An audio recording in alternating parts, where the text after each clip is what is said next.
Hello, I'm Banana with Carnage Gaming, and welcome to my main power-up guide for Sloshers. One of the most frequently discussed topics in competitive Splatoon is the question of what gear is optimal.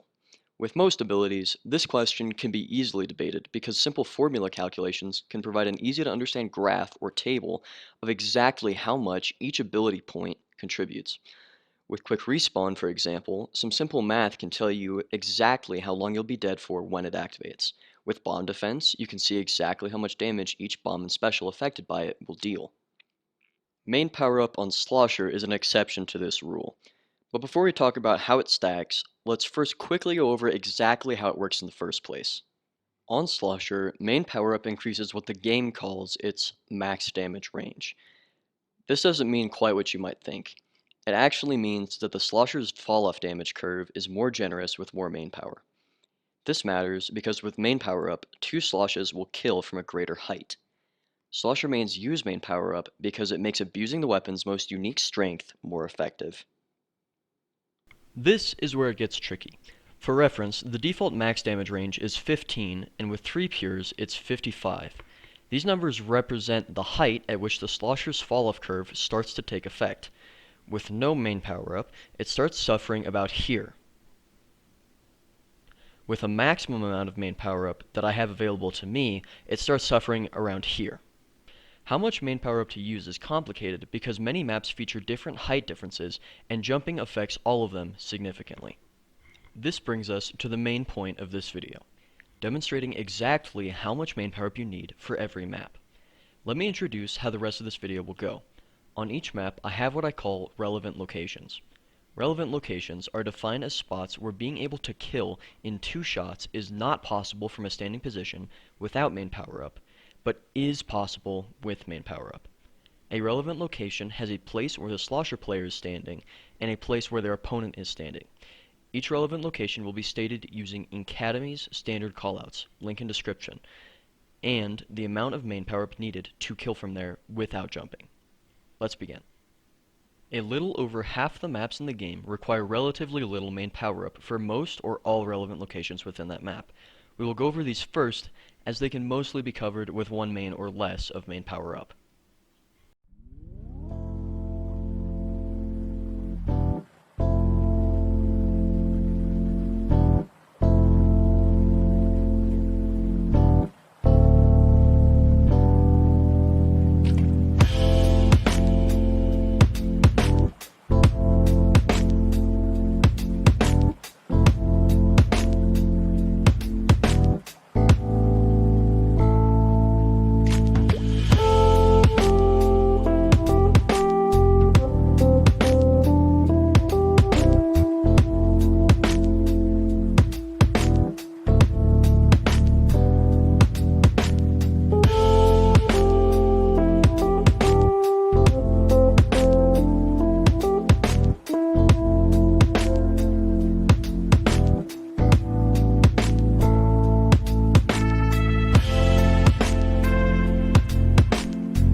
A little under half of the maps in the game have more expensive main power-up requirements for many of the most important relevant locations. Here they are.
You may have noticed that 3 maps didn't show up so far. These are Moray Towers, Port Mackerel, and Sturgeon Shipyard.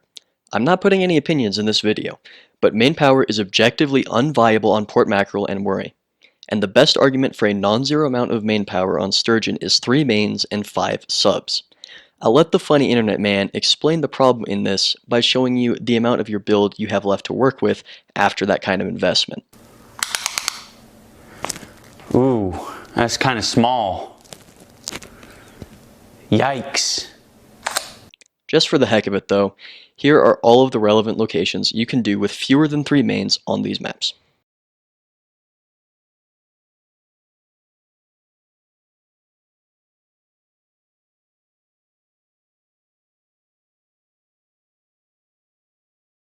Before we end off, let's talk a little bit about jumping. Jumping is something that a lot of slosher mains do constantly because it doesn't affect their accuracy. If you want to be a better slosher player, stop doing this when you are shooting at opponents below you. Here's why.